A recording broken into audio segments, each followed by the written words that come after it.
आता म्हातारी झाले, माझ्याकडून हा कडवा काही चावेना. रेडकाला हाक मारते. अरे बाळा, माझं काम करशील का? हो, सांग ना.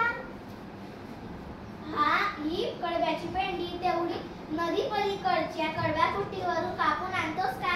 हो, दे मला. एक रिकामी पोतं सुद्धा दे. आणतो तुझ्यासाठी कापूस. म्हैस रेडकाच्या पाठीवर कडव्याची पेंडी बांधून देते. रेडकू उड्या मारत नदी किनाऱ्याजवळ पोहोचते. बैल काका, मला सांगशाल का? मला नदीच्या पलीकडे जायचं आहे. मला पाण्यापासून जीव घाबरतो. मला भीती वाटत आहे. अरे, काळजी करू नको, मुलगा इतकं पाणी आहे, आरामात जाशील. रेडकू नदीजवळ परत येते. पाण्यात पाय टाकणार तेवढ्यात झाडावरची खारुताई त्याला हाक मारते. अरे वेड्या, कुठे चाललास? नदीला पाणी किती आलंय? वाहून जाशील. पण मला तर बैल काकांनी सांगितलं की पाणी कमी आहे, आरामात जाशील.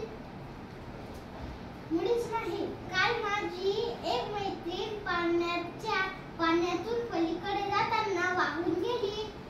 असा वेळेपणा करू नकोस, मागे फिर.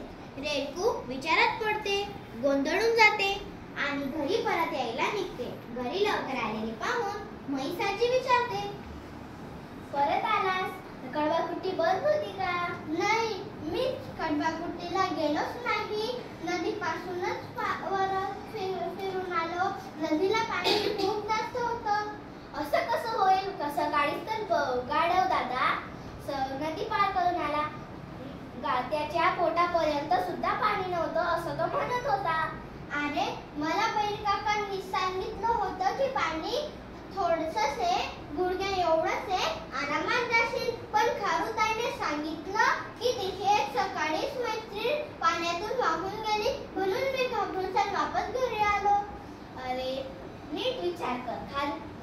बैल काका किती मोठे आणि तू किती, आणि खारुताई किती छोटी आणि बुटकी, आणि तिला पाणी जास्त वाटणारच ना. आणि खारुताईपेक्षा तू मोठा, उंच, आणि तुला घाबरायचं काय कारण? हो, आता आलं माझ्या लक्षात. आता घेऊन येतो तुझ्यासाठी कडबा. ते उड्या मारत नदीकडे जाते. रेडकू स्वतःशीच म्हणते, नदीच्या पाण्यात पाय टाकून खरंच की पाणी पार खोल नाही, माझ्या गुडघ्याच्या थोडंसं वर आहे, मला सहज जाता येईल. रेडकू सावकाश नदी पार करते. पलीकडच्या